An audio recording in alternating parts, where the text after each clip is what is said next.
Hello বন্ধুরা, তোমরা সবাই কেমন আছো? আশা করি সবাই খুব ভালো আছো। আমি রিম্পা, আমার একটা নতুন ভিডিওতে তোমাদের অনেক অনেক স্বাগত জানাই।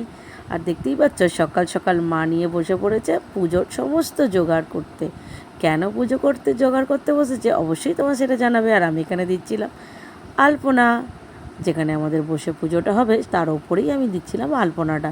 আর ভিডিওটা করে দিচ্ছিল আমার ছেলে। আর এখানে আমি আলপনা দিচ্ছিলাম, আর বাবু ওখানে করছিল কি, ওর রথটাকে সাজানো।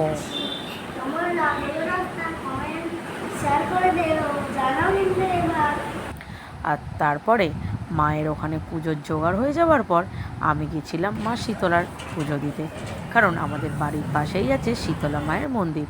আর বাড়িতে কিছু পুজো হবে, সেইখানে শীতলা মাকে পুজো দিতে যাব না সেটা কোনো দিনই হয় না।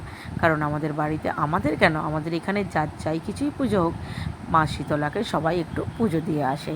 আর এখানে করছিল ঠাকুরমশাই পুজো, অ্যাকচুয়ালি মাই পুজো দিতে যায়, কিন্তু এবারে মা ওখানে যেহেতু জোগাড় করছিল, মাকে আমি বললাম আমিই দিয়ে আসি ওখানে পুজোটা। তাই আমিই গেছিলাম মা শীতলার পুজোটা দিতে। আর ওখানে করছিল ঠাকুরমশাই মা শীতলার পুজো, আর এখানে করছিল ওনারই ছেলে আমাদের বাড়িতে মনসা পুজো আর সত্যনারায়ণটা। আর আমাদের বাড়িতে ছিল আজকে সত্যনারায়ণ, আর আজকে হচ্ছিল খুব বৃষ্টি, আর ভিজে ভিজেই উনি করছিলেন আমার উপরে পুজোটা। তারপর এখানে হচ্ছিল আমার ছেলের রথের পুজোটা, রথের পুজো, আর আমরা দিচ্ছিলাম সত্যনারায়ণ। কেননা সত্যনারায়ণ চিহ্নটা আমি প্রতি বছর রথেই দিই, আমি ওটাকে একটা বিশাল বড় শুভ দিন মনে করি। আর যেহেতু বাড়িতে রথ পুজো হবেই, তার সাথে সত্যনারায়ণটা ওটা তো মাস্ট, তাই আমার একই সাথে দুটো পুজোই হয়। কাহিনী শুনো শুনো সর্বজন হয়ে একছি, যে যার যে পাইবে বল মনে বাঞ্ছি। গরিব ব্রাহ্মণ একে ছিল মথুরায়, ভিক্ষা করি কাটে কাল সুখ নাই।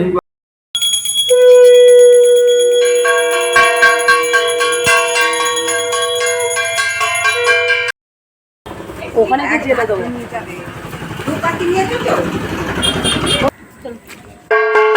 কেন?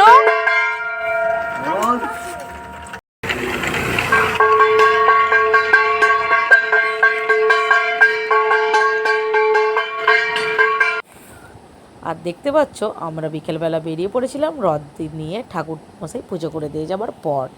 আর আমরা যাচ্ছিলাম আমাদের ও বাড়িতে, মানে ওই ননদের বাড়িতে রথটা রাখতে, কারণ আমরা প্রতি বছর ওদের বাড়িতে রেখে আসি, আবার উল্টো রথে গিয়ে আমরা নিয়ে চলে আসি।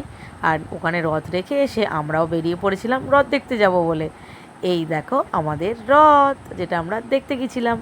আর যখন রথ আস্তে আস্তে প্রায় সন্ধে হয়ে গেছিলো, তাই দিনের বেলা এলেও এটা আমরা রাত্রিবেলাই দেখতে পেয়েছি রথটাকে। তবে যাই হোক, আমরা বাঙালি, আমরা হুজুগ করতে সব থেকে বেশি ভালোবাসি। ওকেশানটা যেরকমই হোক, সবেতেই আমরা মানিয়ে নিতে পারি, তাই না? আর ভিডিওটা আমি বেশি বড়ও করছি না। তোমাদের ভিডিওটা কেমন লাগলো অবশ্যই কমেন্টে জানিও, আর আমার পাশে থেকো। ততক্ষণে টাটা বন্ধুরা।